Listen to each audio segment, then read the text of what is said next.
আসসালামু আলাইকুম। আমি জানি আপনারা এই ভিডিওটা কখন আসবে এই জন্য অধীর আগ্রহে অপেক্ষা করছেন।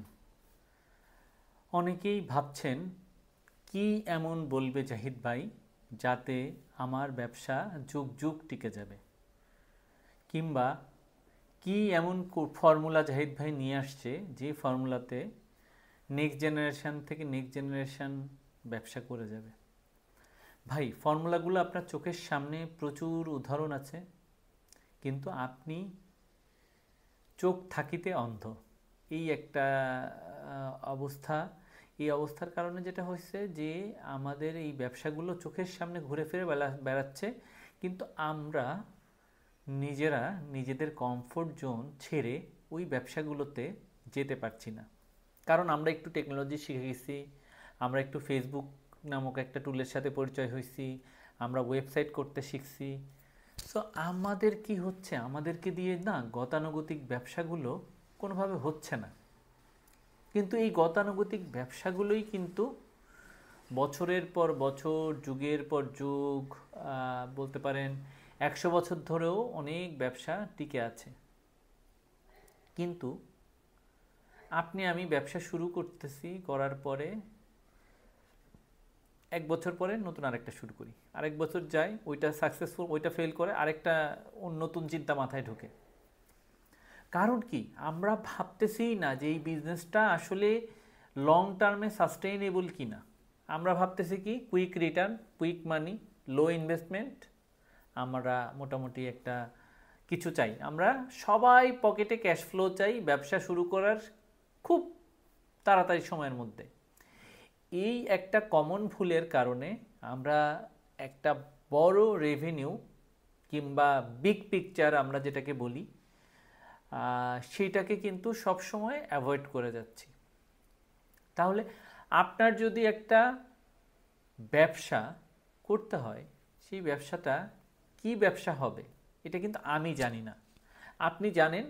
কারণ আপনি জানেন আপনি কোন বিষয়ে এক্সপার্ট, আপনি জানেন আপনি 5 বছর, 10 বছর, 20 বছর কোন সেক্টরে লেগে থাকতে পারবেন।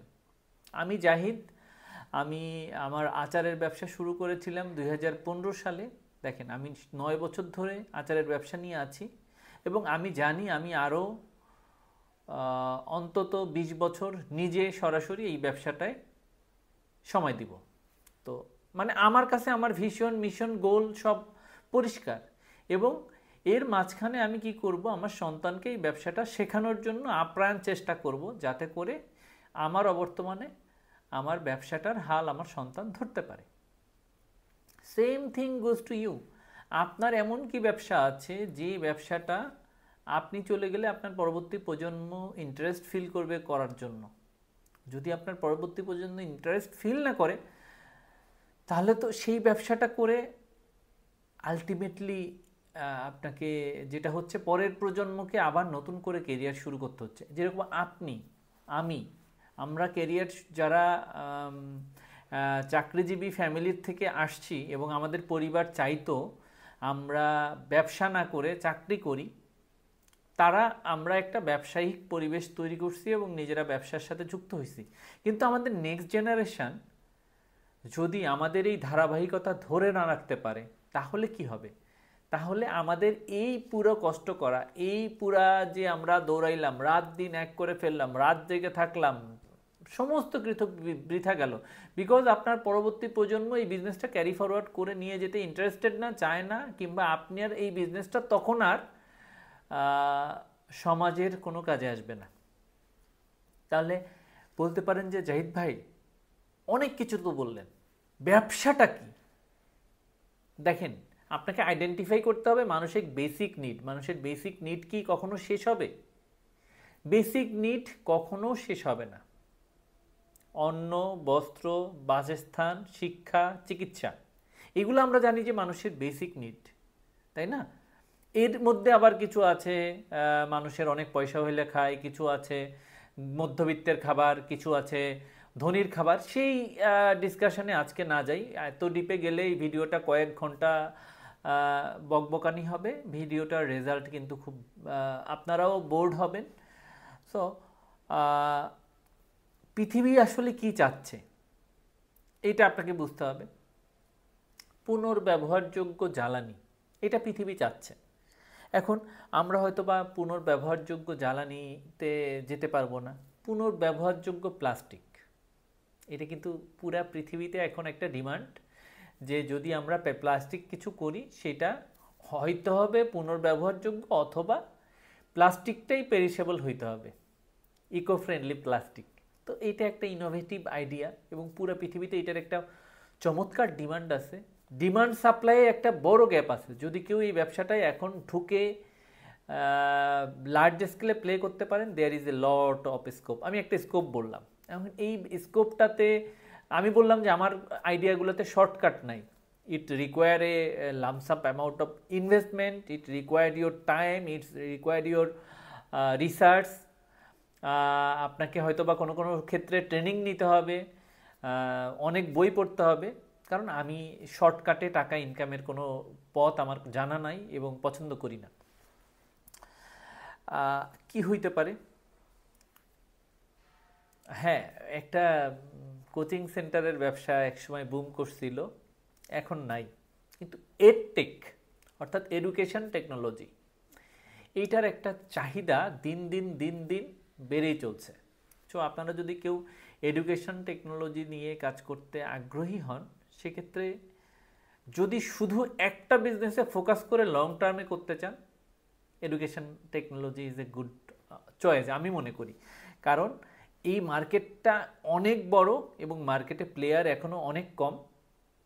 সো আপনারা যারা যারা নতুন মার্কেটে এন্ট্রি করবেন, যাদের এই সব সেক্টরে, আমি যে সেক্টরগুলো বলতেছি এই সেক্টরে যাদের এক্সপার্টিস আছে, তারা কিন্তু এই সেক্টরগুলোতে বিভিন্ন রকম পুরো একটা সেক্টরের সলিউশন না দিয়ে হয়তোবা আপনি এই সেক্টরের একটা পার্ট হইতে পারেন, এই ইকোসিস্টেমের একটা পার্ট হইতে পারেন, কিন্তু এই সেক্টরগুলো এখন এটা লং টার্ম চলবে। এইবার বলতে পারি আরেকটু সহজ করে যদি বলি, আমরা জানি যে মানুষ স্বাস্থ্য সচেতন হচ্ছে এবং খাবার দাবারে নানা রকম পরিবর্তন আনছে। সো আপনি যদি তাদের এই নানা রকম পরিবর্তিত খাবারের রেগুলার মুদি দোকান যে সার্ভিসটা দেয় না, সেই রকমের একটা দোকান করতে পারেন। ধরেন একজন একটা নতুন ডায়েট চার্টে আসছে, তাকে আপনি ওই ডায়েট চার্ট অনুযায়ী ফুড ডেলিভারি করতে পারেন। এটা সাবস্ক্রিপশন বেসড হতে পারে, এটা হতে পারে সে তার মতো করে মিল ডিজাইন করবে, ওই মিলটা আপনি তার পর্যন্ত পৌঁছায় দিবেন। যদিও জিনিসগুলো কমপ্লেক্স, এক একটা বিজনেস নিয়ে এক এক দিন আলোচনা করা উচিত আমার মনে হয়, তা না হলে আপনারা জিনিসগুলোর ইন ডেপথে যেতে পারবেন না। আমি জাস্ট আজকে একটা ধারণা দিতে চাচ্ছি কি কি করা যায়। পরিবেশ রক্ষায় অনেক রকমের মুভমেন্ট হচ্ছে, অনেক রকমের ফান্ড আসতেছে।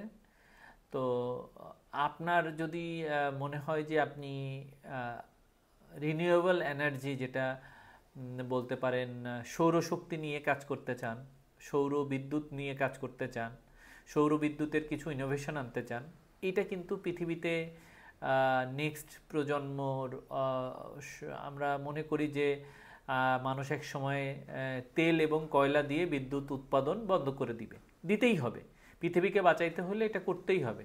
তো তাহলে এই টেকনোলজিগুলো একসময় যে অনেক বড় স্কেলে চলে যাবে। সো এই টেকনোলজিগুলো নিয়ে যারা টেকনোলজিতে থাকতে চান, তাদেরকে এই টেকনোলজিগুলো নিয়ে কাজ করার পরামর্শ দিচ্ছি। সো আমরা আলোচনা করলাম টেকনোলজি নিয়ে, আমরা কথা বললাম রিনিউয়েবল এনার্জি নিয়ে, আমরা এডটেক নিয়ে কথা বললাম, আমরা পরিবেশ বান্ধব পলিথিন কথা বললাম, আমরা পরিবেশের উন্নয়নে অন্য অন্য অনেক কিছু কাজে আসতে পারে কথা বললাম। এইবার আসেন একটা গ্রুপ অফ মানুষ যারা এখন তাদের খাদ্যাভ্যাস পরিবর্তন শুরু করেছে, কারণ তারা স্বাস্থ্য সচেতন, তারা রোগ আসার আগেই রোগ থেকে মুক্তি চায়। এই মানুষগুলো কিন্তু নির্ভেজাল, নিরাপদ, বিষমুক্ত এবং অর্গানিক পণ্য খুঁজে বেড়াচ্ছে। তো আপনি একটা অর্গানিক কিংবা সেফ ফুডের ব্র্যান্ড তৈরি করতে পারেন, যেটা অনেকেই ভুল পদ্ধতিতে করছে। আপনি সেটা সঠিক পদ্ধতিতে করতে পারেন। এই সঠিক পদ্ধতিটা কি, এইটা নিয়ে আজকে আলোচনা করব না। আমরা জানি এই পদ্ধতিতে বাংলাদেশে শত শত হাজার হাজার এখন অর্গানিক শপ, কিন্তু বেশিরভাগেরই এই অর্গানিক শব্দটার মিনিং কেউ ধারণ বাহন করতে পারছে না। এই কারণে অর্গানিকটা বাংলাদেশে মান হারাচ্ছে। তো অর্গানিকের মান হারালে চলবে না, কিন্তু এটার একটা বড় মার্কেট আছে। এটা একটা। তারপরে মানুষ যতদিন বেঁচে থাকবে তার চিকিৎসার প্রয়োজন হবে, তার ওষুধের প্রয়োজন হবে। চিকিৎসা এবং ওষুধ, এই দুইটা সেক্টরে যারা ব্যবসা করতে আসছেন কিংবা আসবেন, তাদের জার্নিটাও খুব লম্বা হবে আমার মনে হয়। তাহলে একটা গেল চিকিৎসা, একটা গেল শিক্ষা, একটা গেল খাদ্য, আরেকটা গেল টেকনোলজি, যেটা এনভায়রনমেন্ট ইকো ফ্রেন্ডলি টেকনোলজি। এইবার আসেন এর বাইরে আর কি কি হইতে পারে। এর বাইরে অনেক রকমের ইনোভেশন আসবে, সেটা আমরা এখনো জানি না কি কি ইনোভেশন আসবে। কিন্তু আমরা একটা জিনিস জানি। কি কি জানি জানেন? এই যে রাব্বানি নামে একটা হোটেল আছে মিরপুরে, অনেকে যারা ঢাকাবাসী আছেন তারা খেয়েছেন। সাত ভাই নামে একটা হোটেল আছে সিলেটে, আপনারা অনেকে খেয়েছেন। এরকম বিভিন্ন জায়গায়, খুলনায় চুকনগরের আব্বাস হোটেল, কামরুলের hotel, this are the people. Abbas hotel কিন্তু এখন বর্তমান সেকেন্ড জেনারেশন চালাচ্ছে, হয়তো থার্ড জেনারেশনকে আমি বিজনেসে অলরেডি ইনভলভ হতে দেখেছি। অর্থাৎ আব্বাসের নাতির হাতের রান্না আমি নিজে খেয়ে এসেছি। তো বুঝতে পারছেন। তো তার মানে খুব একটা নিশ মার্কেটে যদি আপনি একটা খাবার দাবার নিয়ে ব্যবসা করেন, এই বিজনেসটা চলতেই থাকবে, তো চলতেই থাকবে, এটা বন্ধ হবে না। রাব্বানি এখন সেকেন্ড জেনারেশন বিজনেস করতেছে। হোটেলই করতে হবে এমন না, যে কোনো ধরনের খাদ্য পণ্যের ব্যবসা হতে পারে, সেটা হোটেলই করতে হবে, এইটা নেসেসারি না।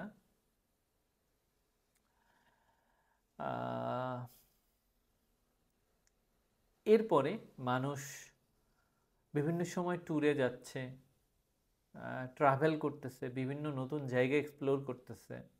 তো adventure tourism, it could be, মানে মানুষের জীবন থেকে অ্যাডভেঞ্চার হারায় যাচ্ছে আমার কাছে মনে হয়।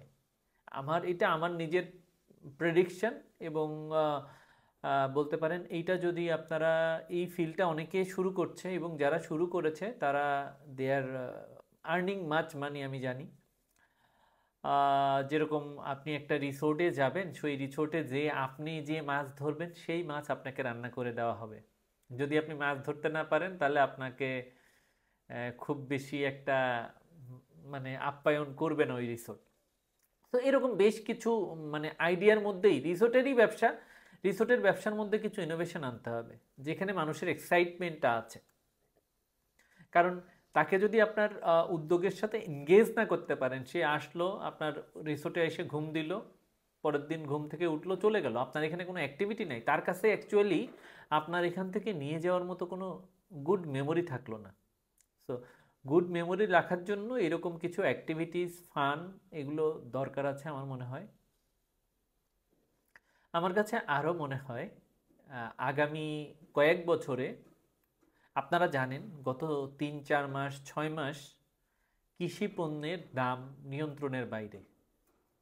এর মূল কারণ হচ্ছে আমাদের বাংলাদেশে বেশ বড় রকমের কয়েকটা প্রাকৃতিক দুর্যোগ গেল, এবং এটার কারণে কিন্তু বিভিন্ন জায়গায় ফসল লাগাতে দেরি হয়েছে, শীতের ফসল লাগাতে পারেনি, অতিবৃষ্টি গেল।